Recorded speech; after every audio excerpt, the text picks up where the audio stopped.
ധ്യാൻ ചേട്ടൻ എല്ലാ ആർട്ടിസ്റ്റുകൾക്കും ധ്യാൻ ചേട്ടനോട് ഒരു ഇന്റർവ്യൂ എങ്കിലും ഇരിക്കണം എന്നുള്ള ആഗ്രഹമാണ് തോന്നുന്നു. പറഞ്ഞാൽ ഇത്രയും പേര് പറഞ്ഞാൽ ധ്യാൻ ചേട്ടനോട് ഒരു ഇന്റർവ്യൂ ഇരിക്കാനായിട്ട് ആഗ്രഹിക്കുന്ന ഒരുപാട് പേരെന്ന് തോന്നുന്നു. ശരിക്കും ധ്യാൻ ചേട്ടൻ എന്നൊരു ആക്ടറിനേക്കാൾ ഒരു ഇന്റർവ്യൂവർ എന്ന ലെവലിലേക്ക് എന്താ പറയാ ഒരു സ്റ്റാർ എന്ന ലെവലിലോട്ട് നിൽക്കുന്നവരുടെ അങ്ങനെയല്ല ഒരിക്കലല്ല. അപ്പൊ ധ്യാൻ ചേട്ടന്റെ വാല്യൂ ഉണ്ടല്ലോ അത്ര എനിക്കല്ല. അപ്പൊ ഇന്റർവ്യൂ ധ്യാൻ ചേട്ടൻ ഉണ്ടെങ്കിൽ ഒന്നുകൂടെ ഓണാവും, അല്ലെങ്കിൽ അത്ര കണ്ടന്റ് ഉണ്ട് എന്നുള്ള ലെവലിലോട്ടാണ് നിൽക്കുന്നത് ധ്യാൻ ചേട്ടൻ. കണ്ടന്റൊക്കെ തീരാറായതാണ് നമ്മള്. ഇതിനോടൊപ്പം തന്നെ സിനിമയും വിജയിച്ചാൽ മാത്രമേ നമുക്കൊക്കെ ഗ്രോത്തുള്ളൂ ആസ് ആക്ടേഴ്സ് അല്ലെങ്കിൽ ആസ് ടെക്നീഷ്യന്മാർ ക്രിയേറ്റേഴ്സ്. അപ്പം ഇതിന്റെ സിനിമയാണല്ലോ ഇതിന്റെ അടിസ്ഥാനം. അപ്പൊ ഇന്റർവ്യൂ ഒക്കെ ഈ പറഞ്ഞ നമ്മളൊക്കെ ഒരു ഇതിന്റെ ഭാഗമാണ്. നമ്മളൊക്കെ കോ എക്സിസ്റ്റ് ചെയ്യുക എന്നുള്ളതാണ്. അപ്പം സിനിമ ഇല്ലെങ്കിൽ ഇന്റർവ്യൂ ഇല്ല, ഇന്റർവ്യൂ ഇല്ലെങ്കിൽ നിങ്ങളില്ല, നമ്മളില്ല. ഇപ്പൊ ഒരു വർഷം ഏറ്റവും കൂടുതൽ സിനിമ ചെയ്യുന്ന നായക നടന്മാരിൽ ഇപ്പം ധ്യാനേട്ടനാണ് ഏറ്റവും മുന്നിൽ നിൽക്കുന്നത്. അപ്പൊ ആ ഒരു പട്ടം ഉണ്ടല്ലോ.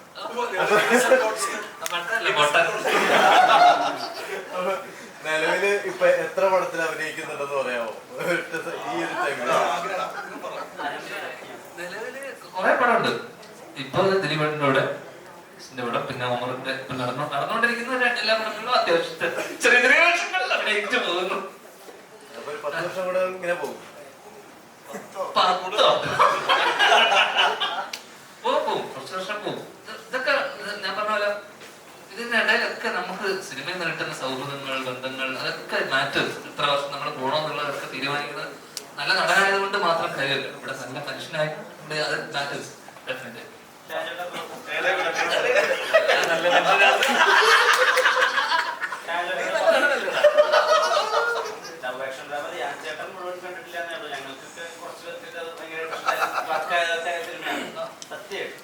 അതെ,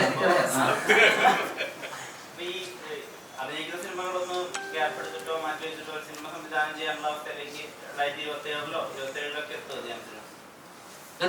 അടുത്ത വർഷം ചെറിയ ഗ്യാപ്പ് കിട്ടിയിട്ടുണ്ട്. അതിൽ സംവിധാനം ചെയ്യാൻ വേണ്ടിയിട്ടിരിക്കും. അടുത്ത വർഷം അവസാനം